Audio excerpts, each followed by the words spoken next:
A ver, la seguridad en el trabajo.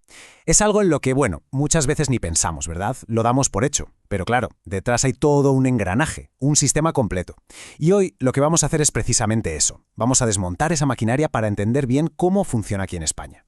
Desde la ley fundamental hasta las organizaciones que se encargan de que todo esto no se quede solo en papel. Venga, vamos a empezar con la pregunta del millón, la que lo inicia todo.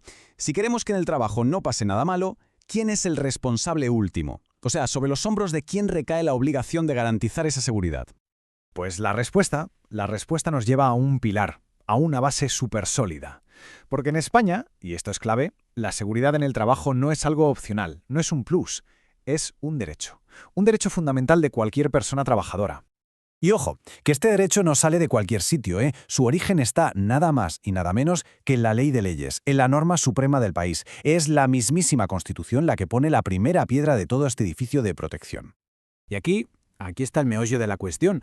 Hay que fijarse en la palabra que usa, es potentísima. La Constitución no dice que los poderes públicos van a sugerir o promover, no.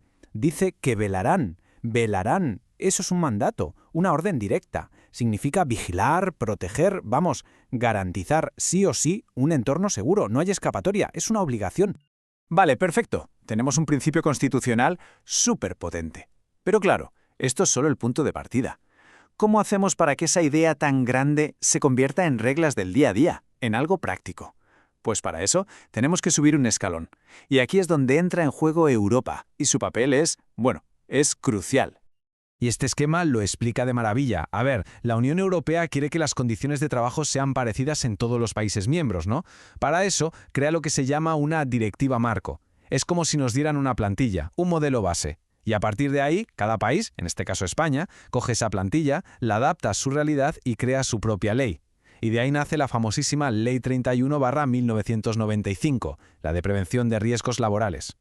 Venga, pues vamos a meternos de lleno en esta ley, porque es que es el corazón, el motor de todo el sistema de prevención que tenemos en España.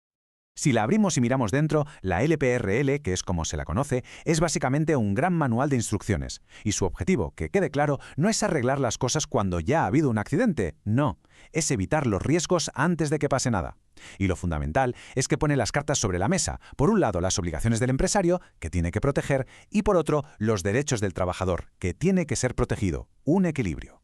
Y aquí llegamos a la palabra mágica, al concepto que lo revolucionó absolutamente todo. Prevención. Porque, a ver, antes de esta ley, la mentalidad era muy de si pasa algo, ya actuaremos. Era reactiva. La LPRL le da la vuelta a la tortilla por completo. Introduce un cambio de chip radical. El objetivo ahora es adelantarse. Es identificar los peligros y eliminarlos, o al menos controlarlos antes de que puedan hacer daño a nadie.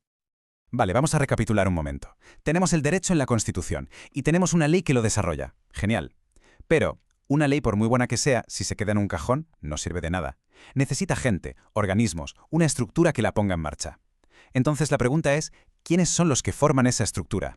Pues aquí es donde entra en juego toda una red como una tela de araña de organizaciones, que van desde lo más global hasta lo más local. Y el trabajo de todas ellas es precisamente ese, coger la ley y hacer que se convierta en algo real, algo que se pueda tocar en cada fábrica, en cada oficina, en cada puesto de trabajo.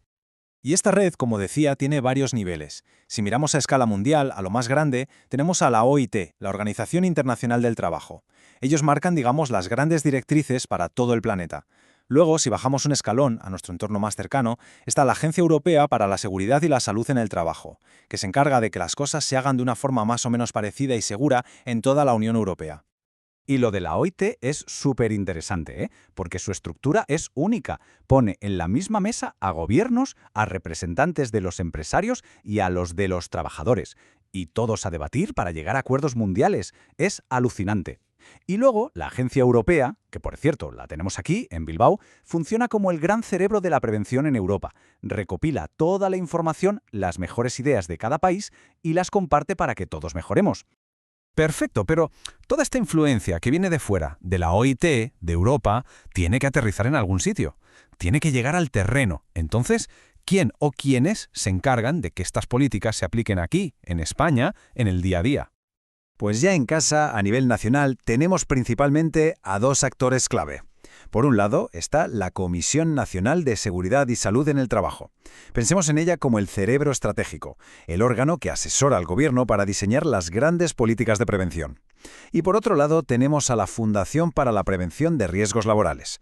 Si la comisión es el cerebro, la fundación serían los brazos y las piernas, los que impulsan proyectos, los que se mueven para que las cosas mejoren de verdad en las empresas.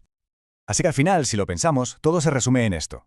Tenemos un derecho que nace de la Constitución, una ley que le da forma y toda una red de organismos empujando para que se cumpla.